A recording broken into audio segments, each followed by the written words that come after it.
Hello বন্ধুরা, কেমন আছো তোমরা সবাই? আশা করি অনেক অনেক ভালোই আছো। আর তোমাদের ভালোবাসায় আমিও অনেক ভালো আছি, কারণ তোমরা আমাকে যে পরিমাণে ভালোবাসা দিয়েছ এবং সাপোর্ট দিয়েছ তা আমি কোনোদিন ভুলতে পারবো না। তাই তোমাদেরকে মজা দেওয়ার জন্য আবারও একটি নতুন গল্প নিয়ে হাজির হলাম। গল্পটি শোনার মতো, আশা করি তোমাদের দাঁড়িয়ে যাবে এবং তোমরা হাতের কাজ করতে সবাই হেডফোন নিয়ে বসে যাও। 10 বছর ধরে বিবাহিত হওয়ার পরেও আমার কোনো সন্তান ছিল না। আমার স্বামী যখন অন্য শহরে যেতেন তখন আমার দেওর বলতো, বৌদি, এটা একটা অন্যরকম লাড্ডু। 7 দিন ধরে এটি খেলে দাদা আসার সাথে সাথেই বাচ্চা পেটে আসবে। আমি সেই লাড্ডুগুলি খেয়ে নিয়েছিলাম এবং আমার একটি বাচ্চা হয়েছে। বাচ্চাটির জন্মের সময় আমার দেওর চিৎকার করে বলেছিল যে এই শিশুটি তার। আর যখন ডিএনএ টেস্ট করা হয় তখন যেন আমার পায়ের তলা থেকে মাটি বেরিয়ে আসে, কারণ ওই শিশুটি। আমার নাম রীতা। আমি খুব সুন্দর ছিলাম এবং আমি এমন একটি বাড়িতে বিয়ে করেছিলাম যেখানে শুধু আমার স্বামী এবং আমার দেওর থাকত। আমার শ্বশুর বাইরের একটি শহরে ছিলেন। এরা খুবই ধনী ছিল। আমার শাশুড়িও ছিল না। আগে আমি খুব খুশি ছিলাম যে এই বাড়িতে কোনো শাশুড়ি নেই, ননদ নেই, ভগ্নিপতি নেই। কিন্তু আমি বুঝতে পেরেছিলাম যে এখানে বসবাস করা খুব কঠিন, কারণ এই বাড়িটা ছিল শুধুই পুরুষের ঘর। আর আমি তাই কাউকে মনের কোনো কথাই বলতে পারতাম না। আমার স্বামীও খুব সিরিয়াস ছিল। আমার বাবা মাও আমাকে বিয়ে দেওয়ার পর এই দেশ ছেড়ে চলে গেল, কারণ তারা এখানে এসেছিল শুধুমাত্র আমাকে বিয়ে দেওয়ার জন্য। আমরা আগে কাতারে থাকতাম। আমার বাবা মা চেয়েছিল আমি পাকিস্তানে থাকি, যাতে আমি এখানকার মাটির কাছাকাছি থাকতে পারি। আমি গরিব তো হয়ে গিয়েছিলাম, কিন্তু খুব চিন্তিত ছিলাম। এই সমস্যার কারণে তখনও পর্যন্ত আমার সন্তান হয়নি। ডাক্তাররা বলতো, আপনার শরীরে রক্ত কম, কারণ আপনি দুঃখী থাকেন সবসময়। আপনার পরিবেশ পরিবর্তন করুন, কোথাও থেকে ঘুরে বেরিয়ে আসুন, এমন কাজ করুন যা আপনাকে খুশি করবে। কিন্তু আমার বর এমন একটা কাজ করত যে একদিনের জন্য সে ছুটি নিতে পারত না। আর যে আমার সাথে কথা বলতো সে আর কেউ না, সে ছিল আমার দেওর। আমার বয়সী, আর সে দেখতে খুব সুন্দর ছিল। আমার স্বামীর তুলনায় সে একজন ভালো মানুষও ছিল। হাসিঠাট্টা করত, কিন্তু তার একটা নিজস্ব জগৎ ছিল, যেখানে সে আমার জন্য সময় দিতে পারত না। সে ইউনিভার্সিটিতে চলে যেত, সেখানে বন্ধুদের সময় দিত কিংবা ফোন নিয়ে ব্যস্ত থাকত। আমি ভাবতাম কখনো সে ফ্রি হয়ে এসে আমার সাথে কথা বলবে, তাহলে আমার সময় ভালোই কাটবে। খুব ভালো কথা বলতো সে। তার নাম ছিল হামাদ। মাঝে মাঝে আমরা দেওর বৌদি মিলে প্ল্যান করতাম। সে কিছু খাবার যেমন পিৎজা, বার্গার এইসব নিয়ে আসতো, তারপর আমরা একসাথে পিৎজা খেতাম, এখানের ওখানের গল্প করতাম। এভাবেই সময় ভালোই কেটে যেত। আমার স্বামীও এই ব্যাপারটা জানত। আমার স্বামী বলতো তার ভাইয়ের থেকে কিছুটা দূরে থাকতে। আমি বলেছিলাম যে সে তো অপরিচিত নয়, সে এই বাড়িতেই থাকে। আমি আমার স্বামীকে বলতাম যে আমি তার সাথে কথা বলি না, কিন্তু বাস্তবে আমরা একে অপরের সাথে কথা বলতাম এবং আমাদের জীবন এভাবেই চলছিল। আমার বিয়ের পরে অনেক বছর কেটে গেছে। 10 বছর হয়ে গেছে, কিন্তু আমার এখনো একটাও সন্তান হয়নি। কিন্তু ডাক্তার বলেছে আপনার খুব একটা সমস্যা নেই, আপনার সন্তান হতে পারে। ডাক্তার আমাকে বললেন আজই আপনার স্বামীর সাথে কথা বলুন, যাতে তিনি আপনার পরিবেশ পরিবর্তন করতে পারেন, আপনাকে একটি শান্তিপূর্ণ জায়গায় নিয়ে যান। কিন্তু যখন আমি আমার স্বামীকে এই কথাটি জানালাম, আমার স্বামী আমাকে একটি নতুন খবর শোনালো। সে বলল যে আমাকে কাজের জন্য অন্য শহরে যেতে হবে এবং আমি সেখানেই থাকব, নয়বা 10 মাসের জন্য হতে পারে। সে যখন এ কথা বলল, তারপরে আমি কি বলবো, কারণ এটাই ছিল আমার স্বামীর শেষ কথা। সে একবার যা বলে তো সেটাই করত। আমি বললাম, ঠিক আছে, আমি তোমার জিনিসপত্র প্যাক করে দিচ্ছি। আমার স্বামী শহরের বাইরে চলে গেলেন এবং তখন আমি বাড়িতে একা থাকতাম। কিন্তু তখনই আমার দেওর আমাকে এমন কিছু বলেছিলেন যা আমাকে অবাক করেছিল। কিন্তু যাওয়ার সময় আমার স্বামী আমাকে বলে, আমি দোকানদারকে বাড়ির নম্বর দিয়েছি, তোমার যদি কোনো কিছুর প্রয়োজন হয় তবে দোকানে ফোন করে দিলে সেই জিনিসগুলো বাড়িতে পৌঁছে যাবে। আমি বললাম, জিনিস অর্ডার করার কি দরকার, হামাদ নিয়ে আসতে পারবে। তখন আমার স্বামী বলেছিলেন, তোমাকে তার কাছে কিছু চাইতে হবে না, এমনকি তার সাথে কথাও বলতে হবে না। সে তার কাজ করুক, তুমি নিজের কাজ করো। এমনকি ওর জন্য রান্না করারও দরকার নেই, ও বাইরে থেকে খাবে। আমি বললাম, তোমার কি হয়েছে? সে বলল, আমি তোমার বর, আর তাই আমি যা বলছি তাই তোমায় করতে হবে। আমি বললাম, কিছু কি হয়েছে? সে বলল, না তেমন কিছুই না। আমি শুধু তোমাকে বলে দিলাম যে ওর থেকে দূরে থাকবে। আমার এক কাকিমা বাইরে চলে গেছেন। যখন তিনি ফিরে আসবেন তখন তিনি তোমার সাথে থাকতে আসবেন। তোমার খেয়াল রাখবেন উনি, আর তোমার ভয় করবে না একটু। আশ্চর্য ব্যাপার হলো, আমার স্বামী চলে যাওয়ার আগে আমার দেওরের সাথে দেখাও করেনি। হয়তো ভাইদের মধ্যে কিছু রাগের কারণ ছিল, কিন্তু এমন তো কখনো ঘটেনি, কারণ আমার দেওর একদিন আমার জন্য একটি লাড্ডু নিয়ে এল। সে বলল, তুমি যদি এটি খাও তাহলে দাদা এখানে ফিরে আসার সাথে সাথে তোমার বাচ্চা পেটে থেকে যাবে।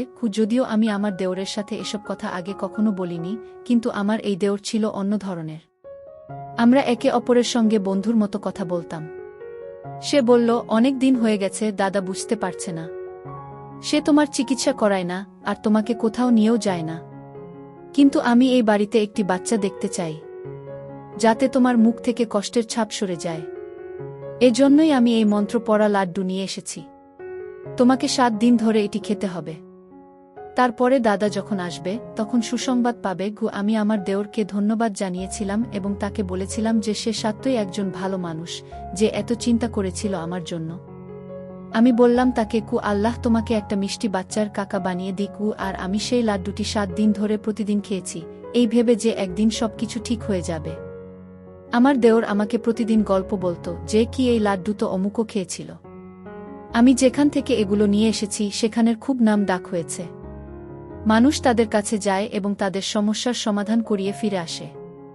বৌদি, তোমার সমস্যারও সমাধান হবে।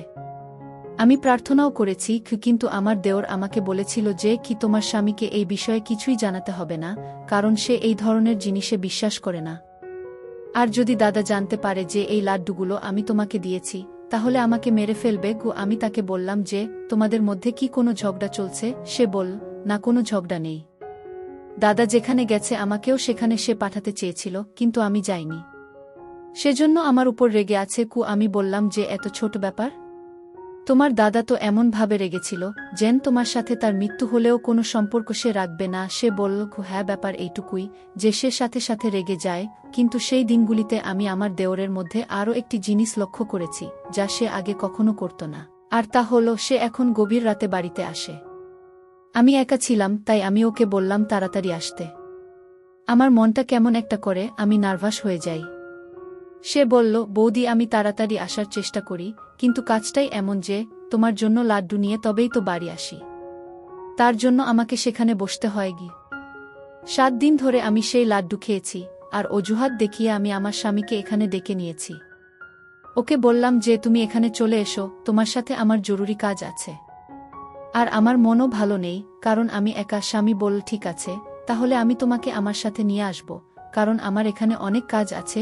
আমি বললাম, হ্যাঁ, তুমি আসো, আমার তোমাকে দরকার। কিন্তু স্বামী যখন এলো আমি অবাক হয়ে দেখলাম যে সে আমার দেওরকে গলায় একবার জড়িয়েও ধরেনি। সে এমনভাবে পাশ দিয়ে চলে গেল যেন সেখানে কেউ বসে নেই। আমি বেশ অবাক হয়েছিলাম, কারণ আমার স্বামী আসার আগে আমার দেওর বলছিল যে কি দাদা এলে অবশ্যই আমাকে ক্ষমা করবেন এবং সবকিছু ঠিক হয়ে যাবে।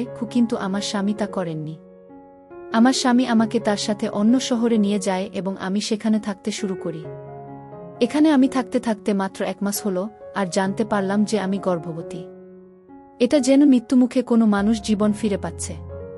বিয়ের 1 বছর পর এমন খবর পাওয়া ছোট কথা নয়। খুব খুশি হলাম, কিন্তু দেওরের দেওয়া লাড্ডুর কথাটা বলিনি।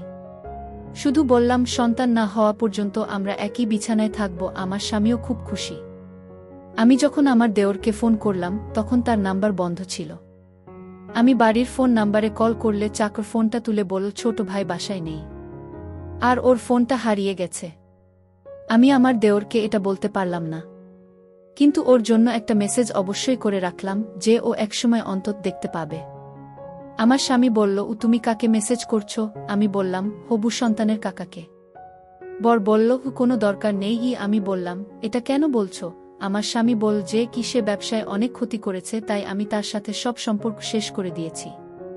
তাকে তার জমির অংশ দেওয়া হয়েছে এবং এখন সে তার অংশে এখন থেকে বেঁচে থাকবে। তার সাথে আমাদের কোনো সম্পর্ক থাকবে না। আমি বলেছিলাম যে সে মারা যাওয়ার আগে তোমার মা বাবা তোমাকে তার দায়িত্ব দিয়েছিলেন, আর তুমি তাকে এই অবস্থাতে রেখে দিলে। তখন আমার স্বামী বলল, সে একজন প্রতারক, চোর, এবং আমি এমন মানুষের সাথে কোনো সম্পর্ক রাখতে চাই না। আমি অবশ্যই আমার স্বামীকে বলেছি যে সে অন্যায় করছে। কিন্তু আমার স্বামী বলেছেন যে আমার ক্ষেত্রে তোমার কোনো কথা বলার দরকার নেই। তুমি হলে বউ, তোমার কাজ হল ঘর চালানো। আর হ্যাঁ, আল্লাহ তোমাকে সন্তান দিয়ে দিয়েছেন। এখন থেকে তোমার বাচ্চার প্রতি মন দাও। আমি ঘরের ও ভাইয়ের ব্যাপার দেখব। সে আমার ভাই, তোমার ভাই নয়। যদি তোমার ভাই হতো তাহলে তুমি কথা বলতে পারতে। আমি বললাম যে সে আমার ভাইয়ের মতোই ছিল। আমি আমার স্বামীকে কি করে বলবো যে তার কারণেই আমরা জীবনের সন্তানের সুখ পেতে চলেছিলাম। কিন্তু আমার দেওর আমাকে এসব বলতে নিষেধ করেছিলেন, তাই আমি চুপ করে রইলাম। সত্যি বলতে কি, তারপর আমি আর সময় পাইনি আমার দেওরকে ফোন করার বা তার সাথে কথা বলার। প্রথমত আমার স্বামী এটা বারণ করত, এবং দ্বিতীয়ত আমি আমার হবু বাচ্চার কেনাকাটায় এবং খুশিতে এতটাই ব্যস্ত ছিলাম যে আমি কারও কথা ভাবিনি। তারপর আল্লাহ আমাকে একটি সুন্দর ছোট ছেলে দিলেন। তাকে পেয়ে আমি খুব খুশি হয়েছিলাম। আমি দিনরাত যেন তাকে নিয়ে ব্যস্ত থাকতাম। ছেলের যখন 2 মাস বয়স, তখন আমি আমার স্বামীকে বলেছিলাম যে এবার আমরা বাড়ি ফিরে যাব। কারণ আমি এই ফ্ল্যাটে তোমাকে আর এই বাচ্চাকে নিয়ে আর থাকতে চাই না। এবার আমাদের বাড়িতে থাকব। আমার স্বামী বলল যে বাড়িটা এখনো আমার, অবশ্যই আমরা সেখানে যাব, আর আমার ভাই এলে তাকে সেই বাড়িতে তার ভাগের যত টাকা হয় তত টাকা দিয়ে দেব। আমি বললাম যা খুশি করো, কিন্তু এবার আমি ঘরে যাব। আসলে আমি আমার বাচ্চাকে তার প্রিয় কাকার সাথে দেখা করাতে চেয়েছিলাম। কিন্তু আমাদের বলা হয়েছিল যে বাড়ি বন্ধ আর আমার দেওর নেই। কিন্তু বাড়ি ঢুকে মনে হল যেন কেউ এখানে থাকছে, যেন এই বাড়িতে একজন মহিলা আছে, আর সেটা এই জন্য যে আমি জানতে পেরে গিয়েছিলাম যে বাড়ির সব কিছুই এক মহিলা ব্যবহার করত। যেন আমার সেরকমই মনে হল। কিন্তু সেই মহিলা কে হতে পারে, আমি সেদিকে আর মন দিলাম না। এরপর আমার দেওর ওখানে এলো। আমার বড় সেখানে বসেছিল, কিন্তু তবুও আমি আমার আবেগ ধরে রাখতে পারলাম না, আর দেওরকে বলে বসলাম যে দেখো তোমার ভাইপো। আমার দেওর তখন বলল, না, এটা আমার ভাইপো না। ওর কথা শুনে আমি অবাক হয়ে গেলাম। আমার স্বামীও বলল, তুমি বাচ্চাকে ভালোবাসবে না?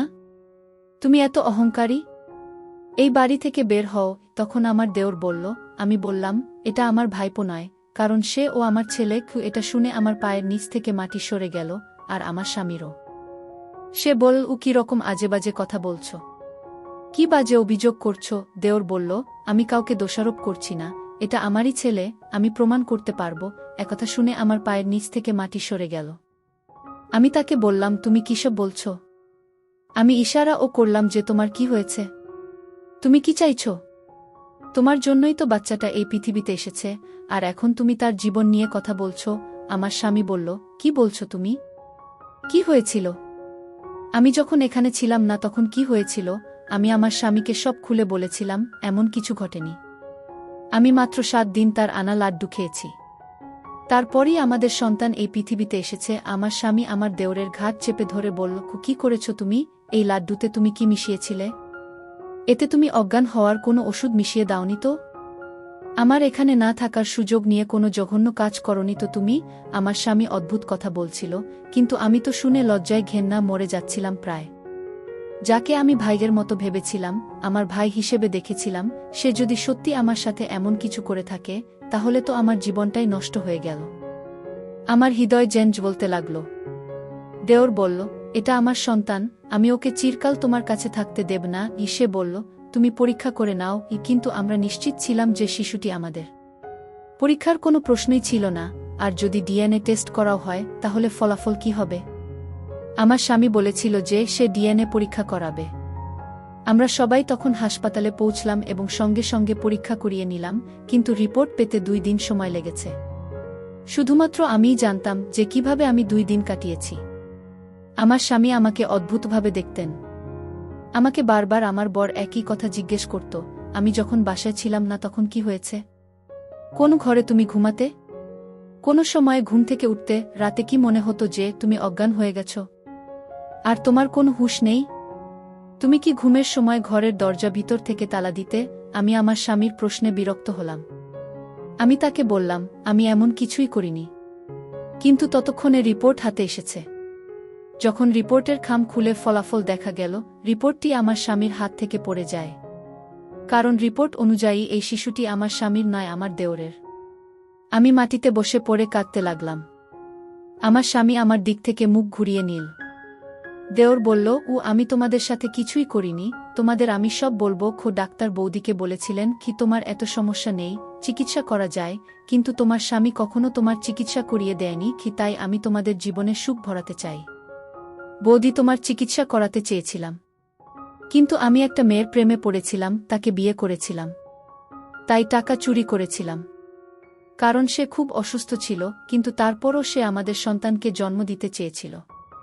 আমার সাথে দাদার ঝগড়া হলো, আর এই কারণে দাদা আমার থেকে সবকিছু কেড়ে নিল। সেই মেয়েটিও যাকে ভালোবাসতাম, সেও এই পৃথিবীতে বেঁচে থাকেনি, কিন্তু আমাদের বাচ্চা জন্ম নিল। এবং সেদিনই জানতে পারলাম বৌদি, তুমি একটি মৃত সন্তানের জন্ম দিয়েছিলে, তোমার সন্তান এই পৃথিবীতে আসার আগেই মারা গেছে। লাড্ডু জিনিসটা ছিল একটা অজুহাত। তোমাকে ওই লাড্ডুতে ওষুধ মিশিয়ে দিতাম, ওই ওষুধটা খুব স্পেশাল ছিল আর অনেক দূর থেকে আনা হয়েছিল। আর আমি নিশ্চিত ছিলাম এটা অবশ্যই একটা প্রভাব ফেলবে, আর সেটাই হয়েছে। তুমি এটাকে ভাগ্য বলো বা যাই বলো, তুমি বাচ্চা তো পেয়েছিলে, কিন্তু তোমার বাচ্চা ছিল খুব দুর্বল। পৃথিবীতে আসার সাথে সাথেই সে মারা গেল। আমি ওই মতো শিশুটির জায়গায় আমার বাচ্চা রাখলাম, কারণ আমি তোমার ভালো চেয়েছিলাম। আমি এই উপকারটা শুধু তোমার জন্য করছিলাম বৌদি, তোমার স্বামীর জন্য নয়। ঠিক তখন জানতে পারলাম যে তোমার স্বামী আমার প্রতি কোনো উপকার তো করেইনি, তার উপর আমাকে সম্পত্তি থেকে সম্পূর্ণভাবে বের করে দিয়েছে। তাই প্রতিশোধের আগুনে পুড়ে আমি তোমার কাছ থেকে আমার সন্তান কেড়ে নিতে এসেছি। আমি আমার বাচ্চা ছাড়া বাঁচতে পারব না, কারণ এখন আমার সবই আছে। তোমার স্বামী তার নিজের নামে সব নিয়ে নিয়েছে। আমার দেওরের চোখে জল ছিল, সে খুব কাঁদছিল। আমি তাকে বললাম যে আমিও একে ছাড়া বাঁচতে পারব না। আমি আমার দেওরের পায়ের কাছে বসলাম এবং তাকে বললাম যে তুমি সবসময় আমাকে সাহায্য করেছ। এই শিশুটিকে আমায় দাও, আমি তাকে আমার সন্তান মনে করেছি, আমি তাকে 3 মাস ধরে মানুষ করছি। তুমি আমার অনেক উপকার করেছ। আমি যদি জানতে পারতাম যে আমার সন্তান পৃথিবী ছেড়ে চলে গেছে, আমার কোল খালি থাকলে আমি ঘটনাস্থলেই মারা যেতাম। তার মৃত্যুতে আজও আমি দুঃখিত, কিন্তু এই বাচ্চা আমার হাতে আছে, তাই আমি বেঁচে থাকার কথা ভাবছি। আমি আমার স্বামীকে বললাম, তুমি কেন এমন করলে? তাকে ক্ষমা করে দাও। সে যা করেছে ভালোবাসার জন্য করেছে, তুমি সব সময় তোমার কাজে ব্যস্ত ছিলে। তুমি কখনো আমার দিকে তাকাওনি, আমার চিকিৎসাও করনি। তোমার ভাই আমার সাথে সবসময় ভালোই করেছে, কিন্তু সে তো চাইলে আমার সাথে খারাপও করতে পারত। তুমি যা আশা করছিলে, কিন্তু তবুও সে আমার ইজ্জত রক্ষা করেছে। আমার জন্যই সে এসব করেছে, এমনকি আমাকে তার সন্তানও দিয়েছে। আমার বর বলেছিল, তুমি তোমার সন্তান আমাদের দিয়েছ, তাহলে আমি কেন তোমাকে অধিকার দিতে পারব না? তুমি যা চাও আমি তোমাকে দেব, কিন্তু আমার একটা শর্ত আছে। আমার এবং আমার দেওরের মুখ ফ্যাকাশে হয়ে গেল। আমার স্বামী আবার এমন কথা বলছেন? আমরা অবাক হয়ে গেলাম। তিনি বললেন, শর্ত হলো তোমাকে সারা জীবন আমাদের সাথে থাকতে হবে, যাতে তুমি তোমার বাচ্চার সাথে থাকতে পারো, আর আমি আমার ভাইয়ের সাথে। আমাদের চোখে জল এসে গেল। আমরা কাঁদতে লাগলাম। বাচ্চাটাকে আমার দেওর আমার দিকে এগিয়ে দিয়ে বলল, এখন থেকে বৌদি এই বাচ্চার মা তুমি, আর আমি তার কাকা। সে যেন কখনই না জানে যে আমি তার বাবা আর তার মা এই পৃথিবীতে নেই। আমি তাকে ধন্যবাদ জানালাম এবং সেই শিশুটিকে বুকের মধ্যে জড়িয়ে ধরলাম, যে সে আমার নিজের সন্তান। 4 বছর হয়ে গেছে। আমার ছেলে 4 বছর বয়সী, খুব খুশি। সে আমার স্বামীকে বাবা ডাকে এবং আমার দেওরকে কাকা বলে। সৃষ্টিকর্তা আমাকে আবার আশা দিয়েছেন। আমি খুব খুশি এবং আমাদের জীবনে খুব ভালো খবর এসেছে যে আমরা আজ সন্ধ্যায় আমার দেওরের জন্য মেয়ে দেখতে যাচ্ছি। সে বলেছে যে সে যে কোনো মেয়েকে বিয়ে করতে রাজি। আমি চাই সে নতুন করে তার জীবন শুরু করুক। আমরা একটি বাড়িতে থাকি এবং সম্পত্তি আমাদের সকলের। এটি ছিল আমাদের আজকের গল্প।